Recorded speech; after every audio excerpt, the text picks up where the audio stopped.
interested in why early experience is so potent. Why is it that the baby brain is so impressed by the early experiences that child has?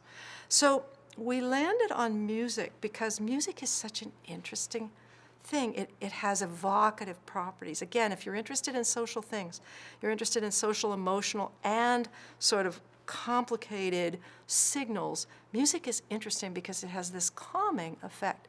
So there is a lot of studies out there suggesting that there's a critical period for music like speech and language. So the critical period for language is from about 0 to 7. You're going to learn languages, all languages, better than you will after 7.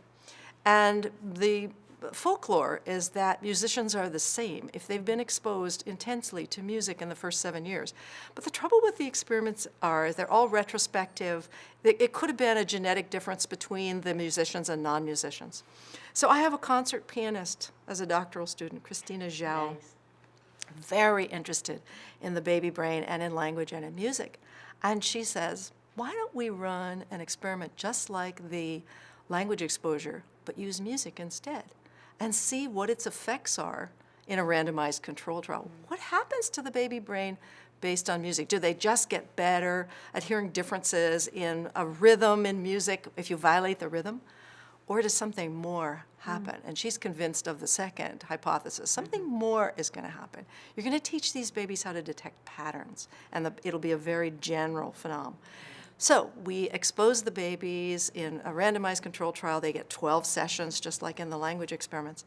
And it's very social. They're sitting on their parents' lap. They're with other babies, and they're tapping out the rhythm to the 100 different waltzes they heard over this month and a half. Okay, so they're hearing everything from Mozart waltzes to Take Me Out to the Ball Game, which has the triple meter characteristic of a waltz. And the control group also plays motorically and socially. They have everything the same, except not the musical rhythm. So after the 12 sessions, all the babies get imaged. Lo and behold, and we test them not only with music rhythms, but speech rhythms in a language they've never heard. And so we see two surprises. The first surprise is that the activity in the brains of babies who'd been exposed is not only heightened in their sensory areas, in the auditory area, but in prefrontal cortex, where you attend to patterns.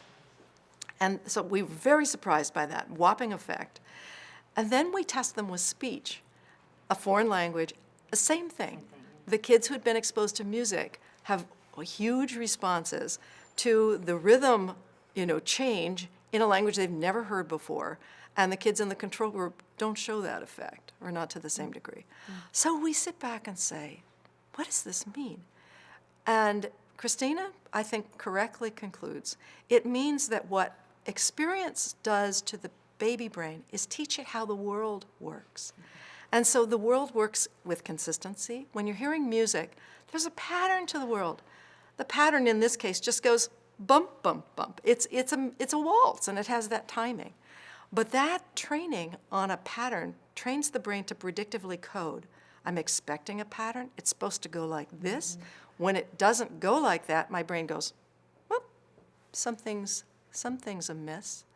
And so children who have consistent patterned experiences, now this is speculation, we say that would be a cognitive leg up, because this pattern boost that we're giving them didn't only work for music, it worked for speech, in a critical period for speech. That's a shocker in itself. But we now want to test the babies on visual things. I was just going to ask you about And that. Yeah. other things, because maybe this is how we learn that the world is a predictive place, because we learn to train attention to the expected patterns and look for patterns as we experience the world. Now contrast that with a child who's had toxic stress, a child who doesn't have consistent patterns. And I think that would change everything. So I like to say now, as I ponder all of this, that it brings art and science together.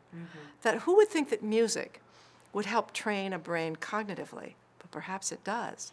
And isn't that a shame if music is one of the arts being pulled out of our schools, when music and the arts, and play, by the way, are one of the things that we tend to think of as frivolous and not related to cognition.